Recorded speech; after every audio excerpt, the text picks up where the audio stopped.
Fried rice বানানোর জন্য গাজর, ক্যাপসিকাম আর বিনস এরকম কুচি কুচি করে রাখা হয়েছে। এটা আমার মায়ের হাতে স্পেশাল মেনু। তারপরে গাজরগুলো গোটা ছিল, এরকম ভেঙে রেখেছি একটা বাটির মধ্যে।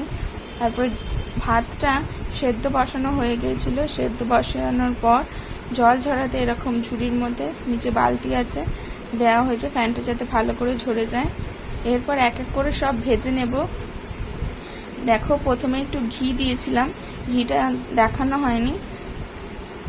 ঘি দেওয়ার পর বিনসগুলো ভেজে নিয়েছি। তারপর ওই ঘিয়েতেই গাজরগুলো ভেজে নেওয়া হচ্ছে, মানে খুব বেশি ভাজবে না, অল্প একটু দমে ভেজে নিয়ে নামিয়ে নেবে। তারপর আরও একটু ঘি দিয়ে ক্যাপসিকামগুলো ভেজে নেব। তোমরা ঘিয়েতেও ভাজতে পারো, আবার সাদা তেলেও ভাজতে পারো। ক্যাপসিকামগুলো ভেজে নেওয়ার পর আরও একটু ঘি দিয়ে তেজপাতা, কাজু, কিশমিশ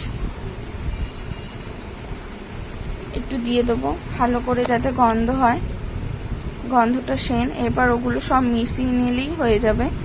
তোমরা কে কি পদ্ধতিতে ফ্রাইড রাইস বানাও অবশ্যই আমাকে কমেন্টে বলে যাবে। আর একটু গন্ধ হওয়ার জন্য একটু এলাচ দিয়েছিলাম। এরপর সব মিক্স করে নেব।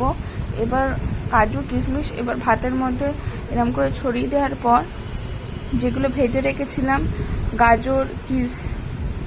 গাজর, ক্যাপসিকাম আর বিনস এইরকম করে ছড়িয়ে দেবো।